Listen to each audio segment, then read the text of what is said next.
Hi hello నమస్తే అందరికీ welcome back to a new video in our channel that is IN near by. ఒక కొత్త exclusive వీడియోతో అయితే వచ్చేసినాను గైస్. ఈరోజు మనకి ఈ వీడియోలో ఒక సెంట్రల్ నోటిఫికేషన్ అనేది వచ్చింది, జాబ్ నోటిఫికేషన్. సో దాని గురించి అయితే చూద్దాము. అండ్ మనకి ఇక్కడ హ్యూజ్ నెంబర్ ఆఫ్ వేకెన్సీస్ అయితే ఉంది, అరౌండ్ 13,000 ప్లస్ అయితే ఉంది. మనకి ఇక్కడ ఆర్గనైజేషన్ పేరు వచ్చేసి స్టేట్ బ్యాంక్ ఆఫ్ ఇండియా అనమాట. అండ్ ఇది రీసెంట్గానే మనకి నోటిఫికేషన్ రిలీజ్ చేయడం జరిగింది ఇన్ ద ఇయర్ 2024. సో ఇక్కడ పోస్ట్ పేరు వచ్చేసి జూనియర్ అసోసియేట్ అనమాట. అండ్ మనకి ఇక్కడ స్టేట్ వైడ్ అయితే ఇక్కడ వేకెన్సీస్ రిలీజ్ చేయడం జరిగింది. సో మీరు లైక్ ఒకవేళ ఇండియన్స్ అయి ఉంటే అండ్ మీరు ఏ స్టేట్ నుంచి బిలాంగ్స్ అయినా కానీ you can apply for the post. And ఇక్కడ like exact number of positions are 13,735 అయితే ఉంది. సో గైస్, మీరు ఒకవేళ ఎలిజిబుల్ ఉంటే, మీ దగ్గర ఏదైనా లైక్ వ్యాలిడ్ డిగ్రీ ఉంటే you are eligible. So do apply. ఒకవేళ మీరు లైక్ బ్యాంకింగ్ సెక్టార్లో పనిచేద్దాం అని అనుకుంటే. సో ఇక్కడ మనకి పోస్ట్ నేమ్ వచ్చేసి జూనియర్ అసోసియేట్. అండ్ ఇక్కడ అప్లికేషన్ ఫీ వచ్చేసి మనకి ఎస్సీ ఎస్టీ వాళ్ళకైతే ఫ్రీ అనమాట. And general candidates, OBC, next BC లేదా లైక్ ఈడబ్ల్యూఎస్ ఉంటారు కదా, వాళ్ళకి ఇక్కడ 750 అయితే ఉంది. సో గైస్, అకార్డింగ్లీ చూసుకొని మీరైతే అప్లై చేసేయండి. సో ఫర్దర్ వీడియోలో మనమైతే మొత్తం డిస్కస్ చేసుకుందాం టోటల్లీ దీని గురించి. సో లైక్ ఇక్కడ మనకి ఎడ్యుకేషన్ క్వాలిఫికేషన్ లైక్ ఏముండాలి, నెక్స్ట్ దీని ఎగ్జామ్ ప్రొసీజర్, ఏ డాక్యుమెంట్స్ మన దగ్గర ఉండాలి అప్లై చేయాలంటే ఈ పోస్ట్కి, నెక్స్ట్ మన శాలరీ ఎంత ఉండొచ్చు మనం ఒకవేళ సెలెక్ట్ అయితే, నెక్స్ట్ మన పని ఎట్లా ఉండొచ్చు, అండ్ దీని రిగార్డింగ్ అన్ని లైక్ ఏజ్ క్రైటీరియా కానీ అండ్ స్టేట్ వైజ్ వేకెన్సీస్ కానీ. సో అవన్నీ అయితే ఫర్దర్ వీడియోలో చూద్దాం. సో వీడియోని అయితే స్కిప్ చేయకుండా మొత్తం చూడండి up to the last. And మీరు ఎలిజిబుల్ ఉంటే అప్లై చేసేయండి. దీని రిగార్డింగ్ పీడిఎఫ్ కానీ అండ్ ఇన్ఫర్మేషన్ లింక్స్ అయితే మన Telegram channel and WhatsApp channel అయితే షేర్ చేస్తాను. సో మీరు ఇంకా మన ఛానల్ని జాయిన్ కాకపోతే డూ జాయిన్ గైస్. అండ్ మన ఛానల్ని సబ్స్క్రైబ్ చేసుకోకపోతే please do subscribe to our channel that is IN near by. So chalo, without any further delay, after a small intro, let's start the full video.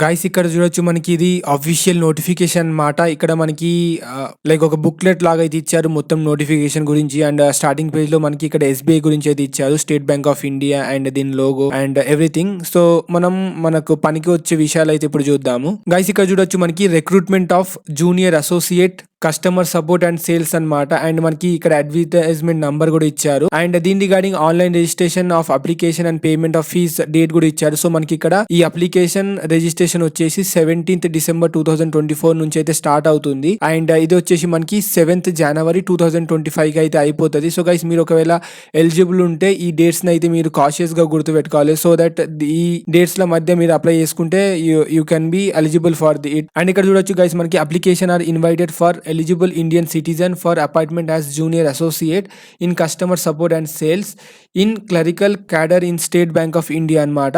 So guys, ఇక్కడ అన్నీ ఉంది. And candidate who produce 10th or 12th standard marksheet certificate evidence having studied the specified opted local language will not be required to undergo the language test. So guys, మీ దగ్గర ఒకవేళ అంటే మనకి ఇక్కడ state wide కాబట్టి మనకి ఇక్కడ సెటన్ language అయితే మనకి రావాలి. అంటే మనకి లోకల్ లాంగ్వేజ్ ఉంటుంది కదా, ఇప్పుడు మనకి తెలంగాణకి అయితే తెలుగు లోకల్ లాంగ్వేజ్ కాబట్టి మీరు ఏ స్టేట్కి బిలాంగ్ అయి ఉంటే ఆ స్టేట్లో ఉన్న లోకల్ లాంగ్వేజ్ అయితే మీకు రావాలి. సో దాని రిగార్డింగ్ మీ 10th క్లాస్ సర్టిఫికేట్ లేదా మీ 12th స్టాండర్డ్ సర్టిఫికేట్లో ఆ సబ్జెక్ట్ ఉంటే మీరైతే లాంగ్వేజ్ టెస్ట్ రాయవలసిన అవసరం లేదన్నమాట. సో గైస్, ఇక్కడ చూడొచ్చు మనకి preliminary examination will be conducted tentatively in the month of February 2025. So guys, మనకి ఇక్కడ ప్రిలిమ్స్ యొక్క డేట్ కూడా అంటే టెంటేటివ్ మంత్ కూడా ఇచ్చారు. అది వచ్చేసి మనకి February 2025లో కండక్ట్ చేయడం జరుగుతుంది. And mains examination will be conducted tentatively in the March or April 2025. So మనకి ఎగ్జామ్స్కి ఒక షెడ్యూల్ ఉంటుంది కదా. సో రఫ్లీ అయితే మనకి ఇక్కడ ఇచ్చారు, that is February and March లేదా April of 2025. సో గైస్, ఇక్కడ మనకి రెగ్యులర్ వేకెన్సీస్ అయితే ఉంది చూడొచ్చు. ఇక్కడ డిఫరెంట్ స్టేట్స్కి అయితే ఉంది. సో అకార్డింగ్లీ అయితే చూసుకోండి, అంటే స్టేట్ కింద మనకి ఎక్కడ జాబ్ వస్తుంది అనేది కూడా ఇక్కడ ఇచ్చారు సర్కిల్ అని చెప్పేసి. సో ఇక్కడ ఆంధ్రప్రదేశ్ చూసుకుంటే అమరావతి అనేది సర్కిల్ ఇచ్చారు.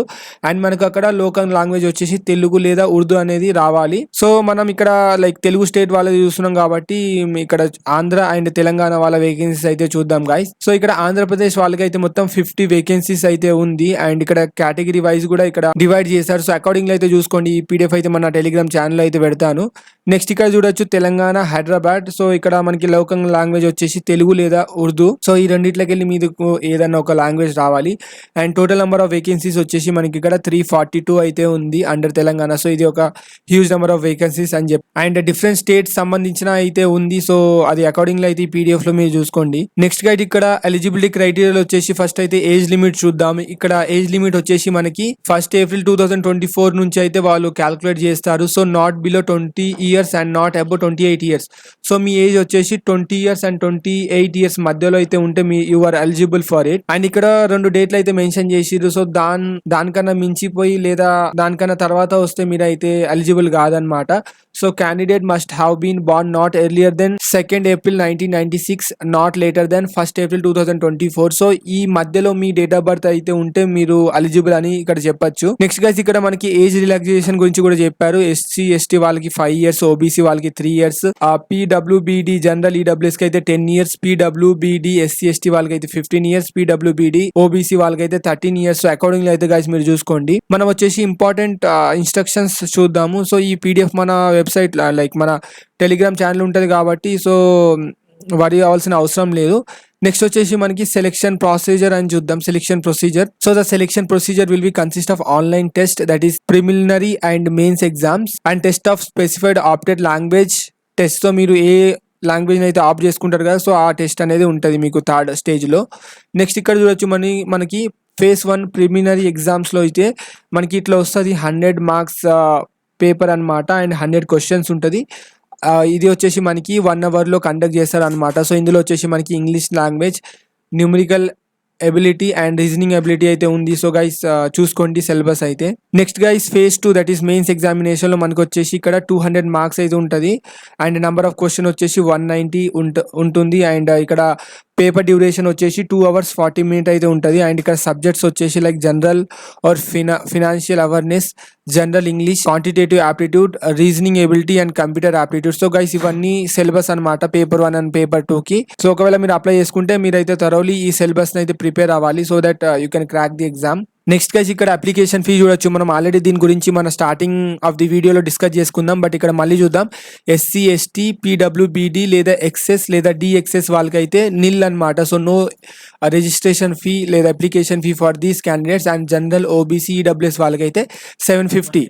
సో గైస్ మనం దీన్ని ఎట్లా అప్లై చేసుకోవాలని చెప్పేసి కూడా ఇక్కడ క్లియర్లీ అయితే మెన్షన్ చేసిరు. సో అవి కూడా చూద్దాము. మనం ఎక్కడికి వెళ్ళి ఇది అయితే అప్లై చేసుకోవాలి. ఫస్ట్ మీరు ఒకవేళ అప్లై చేసుకోవాలంటే ఈ .comకి అయితే వెళ్ళి మీరు లాగిన్ చేసుకోవాలన్నమాట. సో దీని రిగార్డింగ్ లింక్ వచ్చేసి మన డిస్క్రిప్షన్ బాక్స్లో అయితే ఇచ్చేస్తాను. So you can directly visit from there. Next అక్కడ లాగిన్ అయినాక మీరైతే scroll down and click on the respective advertisement. So మనకి ఇక్కడ మీరు లాగిన్ అయినప్పుడు అక్కడ రెస్పెక్ట్ మనకి ఇప్పుడు వచ్చిన అడ్వర్టైజ్మెంట్ నెంబర్ అయితే చూపిస్తుంది. సో దాన్ని అయితే మీరు క్లిక్ చేసుకోవాలన్నమాట. చేసుకున్నాక మీరైతే అప్లై చేసుకోవాలి. అక్కడ అడిగిన ఇన్ఫర్మేషన్ కానీ మీ పర్సనల్ ఇన్ఫర్మేషన్, మీ ఎడ్యుకేషనల్ లైక్ ఇన్ఫర్మేషన్ లాంటివి అన్నీ అయితే ఫిల్ చేసి అది కరెక్టా కాదో ఒకసారి చూసుకొని ఫైనల్ సబ్మిట్ అయితే చేసేయాలన్నమాట. సో ఇదే మనకి procedure for application. So guys ఇంకోటి మనం ఇక్కడ మిస్ అవుతున్నాం, అది మన లైక్ ఏ డాక్యుమెంట్స్ అనేది కావాలి డ్యూరింగ్ ది అప్లికేషన్. సో అది కూడా చూద్దాము. సో గైస్ మనకి ఇక్కడ చూడొచ్చు ఎసెన్షియల్ అకాడమిక్ క్వాలిఫికేషన్. సో ఈ పోస్ట్కి మనం అప్లై చేసుకోవాలంటే మన దగ్గర ఏమేమి ఉండాలని చెప్పేసి, సో లైక్ మన దగ్గర ఏ క్వాలిఫికేషన్ ఉంటే మనం ఎలిజిబుల్ అనేది ఇక్కడ మెన్షన్ చేసిర్రు. సో అది చూద్దాం. Graduation in any discipline from a recognised university or any equivalent qualification recognised as such as by the central government. Candidate having integrated dual degree that is IDD certificate should ensure that the date of passing the IDD is on or before 31st December 2024. So guys మీ దగ్గర ఏదన్నా graduation certificate ఉండాలి, degree ఉండాలి. అది వచ్చేసి మనకి central government నుంచి అయితే లైక్ సర్టిఫైడ్ అనేది ఉండాలి. సో అయితే మీరు ఎలిజిబుల్ అనమాట. Those who are in the final year or semester of this graduation may also apply. So మీరు ఫైనల్ ఇయర్లో ఉన్నా కానీ you are eligible, you can apply. Provisionally subjected to the condition that if provisionally selected they will have to produce proof of having passed the graduation examination on or before 31st 12/2024. So guys వీళ్ళు mention చేసిన date కన్నా ముందు మీరైతే మీ passing certificate లో date mention చేయాలి so that మీరు eligible అవుతారు అనమాట. సో ఇదే గైస్ మనకి ఇక్కడ పర్టికులర్లీ డిగ్రీ ఉండాలి. నెక్స్ట్ ఇక్కడ నోట్లో కింద ఇచ్చారు చూడొచ్చు. The date of passing eligibility examination will be the date appearing on the mark sheet, certificate or provisional certificate issued by the university institute. So మనకి సర్టిఫికేట్ మీద మెన్షన్ ఉంటుంది కదా, సో అదే డేట్ వాళ్ళు కన్సిడర్ చేస్తారనమాట. Next, matriculate ex servicemen who have obtained the Indian army special certificate of education. So ఇది ఆర్మీకి ఎవరైనా చెందిన వాళ్ళైతే వాళ్ళకి సంబంధించింది కాబట్టి లైక్ చూసుకోండి ఎవరైనా ఉంటే. సో గైస్ మనకి అందరికీ కావాల్సినది పే స్కేల్. సో మనకి ఇక్కడ ఎంత రావచ్చు అని చెప్పేసి మనకి చూడాలి. ఒకవేళ మనకు జాబ్ వస్తే మనకు ఎంత శాలరీ అనేది ఉండొచ్చు అని చెప్పేసి చూద్దాము. సో ఇక్కడ చూడొచ్చు pay scale ₹24,050 to 28,070. So guys మనకి ఇక్కడ అరౌండ్ బేసిక్ పే వచ్చేసి అరౌండ్ 30K అంటే ఆ లోపే అయితే ఉంటుంది. Next the starting basic pay is 26,730 to like basic pay వచ్చేసి ఇక్కడ మనకి 26,730 రూపీస్ అయితే ఉంది. అండ్ ఇక్కడ చూడొచ్చు ఎమల్షన్ కూడా లైక్. సో గైస్ ఇది అనమాట ఈ రిక్రూట్మెంట్ సంబంధించిన total information, important information. So guys మీకు ఏమైనా డౌట్స్ ఉంటే you can go through this PDF. నేను మన టెలిగ్రామ్ ఛానల్, వాట్సాప్ ఛానల్లో కూడా పెడతాను దీని రిగార్డింగ్ ఈ పీడిఎఫ్. అండ్ అఫీషియల్ లింక్ కూడా మన డిస్క్రిప్షన్ అండ్ మన టెలిగ్రామ్ అండ్ వాట్సాప్ ఛానల్ అయితే పెడతాను. సో గైస్ మీరు ఇంకా మన టెలిగ్రామ్ ఛానల్ని జాయిన్ కాకపోతే డూ జాయిన్. అండ్ మన ఛానల్ ఐఎన్ నియర్ బైని మీరు ఇంకా సబ్స్క్రైబ్ చేసుకోకపోతే డూ సబ్స్క్రైబ్. సో వీడియోని లాస్ట్ వరకు చూసినందుకు థ్యాంక్స్. అండ్ ఈ వీడియో మీకు ఇన్ఫర్మేటివ్గా ఉందని నేనైతే భావిస్తున్నాను. సో ఇంకో న్యూ వీడియోలో అయితే కలుసుకుందాం with new notification like new recruitment notification. So అప్పటి వరకు అందరికీ బాయ్ ఆస్పిరెంట్స్.